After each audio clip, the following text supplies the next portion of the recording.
Before we get to the late games, again, please hit subscribe or the like button on YouTube. It would mean a lot to us that we're sending this link out to help promote the podcast. We really appreciate it.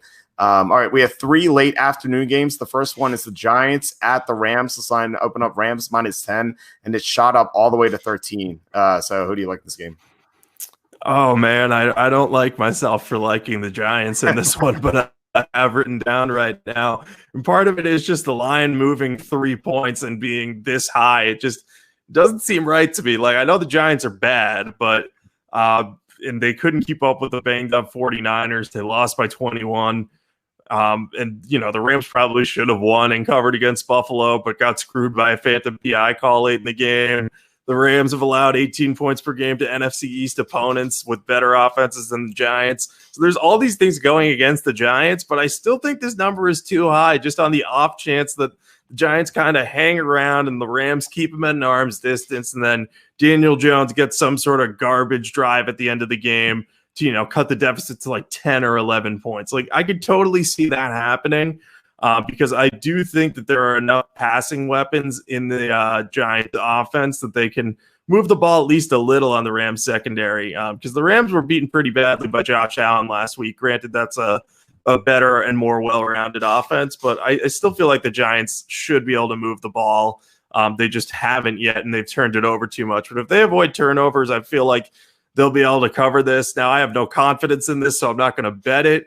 But for office pool purposes, I would be on the Giants plus 13 here, just banking on garbage time at this point. And also banking on – oh, actually, no, that would not work. I was going to say, you know, my theory that if the Rams crush the Giants, that they'll be favored far too much against this week. But if the Giants cover, that wouldn't be the case. Yeah, this is a tough one to bet. Or kind of decide even because I think you can make good cases for each team, or rather, like, good cases not to bet each team. Like, you know, for the Giants, they could get that backdoor cover that you were talking about. They got the backdoor cover against the Bears in week 2. Yeah, and that was when Saquon Barkley wasn't on the field because they just came back in the second half. So we've seen that they can do that, and the Bears have a good defense. They have a better defense than the Rams do. So Daniel Jones could definitely get something going in the fourth quarter to get to within 10, and then so that could certainly happen. But then, you know, the case for the Rams for picking the Rams is that you have Sean McVay versus Joe Judge. And, you know, maybe Joe Judge turns into a good coach eventually, but right now it doesn't look like it. I mean, the Niners are missing 10 starters and they couldn't be competitive. So I don't know if that was on Joe Judge or maybe Jason Garrett. Maybe you blame him for only scoring 9 points against a team missing 5 defensive starters. So there's something bad on the coaching staff right now for the Giants. Probably Garrett, but maybe Judge too.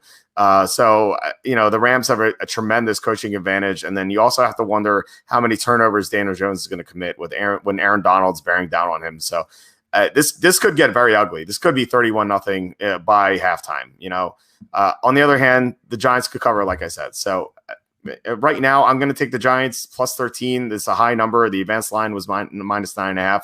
So we're getting 3.5 points of value with the key number of 10.